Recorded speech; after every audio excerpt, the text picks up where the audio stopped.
English with Somnath sir চ্যানেলে তোমাদের আবারও স্বাগত। আশা করি সকলে ভালো আছো। আজ আমরা চলে এসেছি আর একটা ছোট্ট ভিডিও নিয়ে। তো দেখতে পাচ্ছি আমরা বোর্ডে 4টে সেন্টেন্স লেখা আছে। ফার্স্ট লেখা আছে I must be on diet, I have to be on diet. Differ করতে হবে, কোনোটা কি ঠিক বা কোনোটা কি ভুল, বা যদি দুটোই ঠিক হয় তফাৎ কি বা পার্থক্য কি। I am meeting Mr. Basu at the station at 6 p.m. I am going to meet Mr. Basu at the station at 6 p.m. তো দেখা যাক, শুরু করা যাক। I must be on diet, এই সেন্টেন্সটাও ঠিক, আর I have to be on diet এটাও ঠিক। তাহলে পার্থক্যটা কি?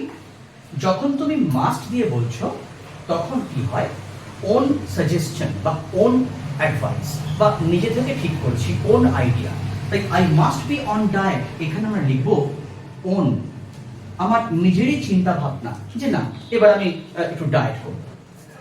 I have to be on diet, আমার ডায়েট করতে হবে। দ্যাট মিনস আমাকে কেউ সাজেশন দিয়েছেন, বা কোনো ডাক্তার বলো, কোনো ডায়েটিশিয়ান বলো, আমায় বলেছেন যে তুমি ডায়েট করো। তাহলে I have to be diet, এটা কি হলো? হ্যাভ টু বি আমরা কোথায় ইউজ করব? Others advice. আদার্স অ্যাডভাইস তখন আমরা করব কি? Have to. তাহলে আমরা আবার একটা অন্য সেন্টেন্স ধরে নিই, লিখতে নাও পারি আমরা। শোনো, আই মাস্ট গো দেয়ার, আজ আমি ওখানে অবশ্যই যাব, এটা আমি নিজেই ঠিক করেছি।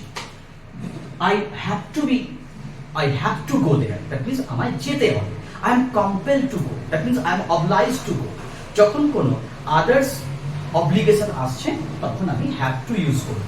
নিজে থেকে সিদ্ধান্ত নিয়েছি কোনো কিছু কারণে, তখন আমি মাস্ট ব্যবহার করব। আশা করি এটা ক্লিয়ার। চলে আসবো আমি পরের দিকে।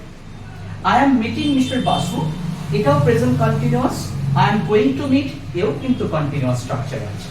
তাহলে কোনটা ঠিক কোনটা ভুল?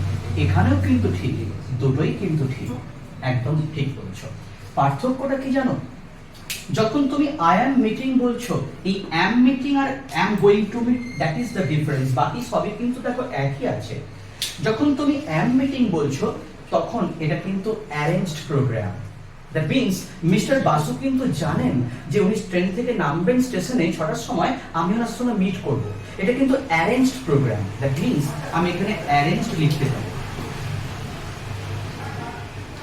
আর যখন আমি বলছি I am going to meet mister Basu at the station at 6, আমি 6টার সময় মিস্টার বাসুর সঙ্গে দেখা করতে চলেছি, এটা কিন্তু নট অ্যারেঞ্জড। দ্যাট মিনস এটা মেবি সারপ্রাইজড, মেবি সারপ্রাইজড। তার মানে মিস্টার বাসু কিন্তু একটু অবাকও হতে পারেন যে আরে আপনি, তাই আমি না বলে তার সঙ্গে দেখা করতে যাচ্ছি। I am going to meet mister Basu, I am meeting, that means the programme has been settled or arranged. তো এরকম ছোট্ট ছোট্ট ভিডিও নিয়ে তোমাদের পাশে থাকতে একটু অনুপ্রাণিত করো। তার জন্য বেল আইকন প্রেস, চ্যানেলকে সাবস্ক্রাইব আর বন্ধুদের সঙ্গে শেয়ার। আজ এটুকু। Stay well, stay tuned. Thank you.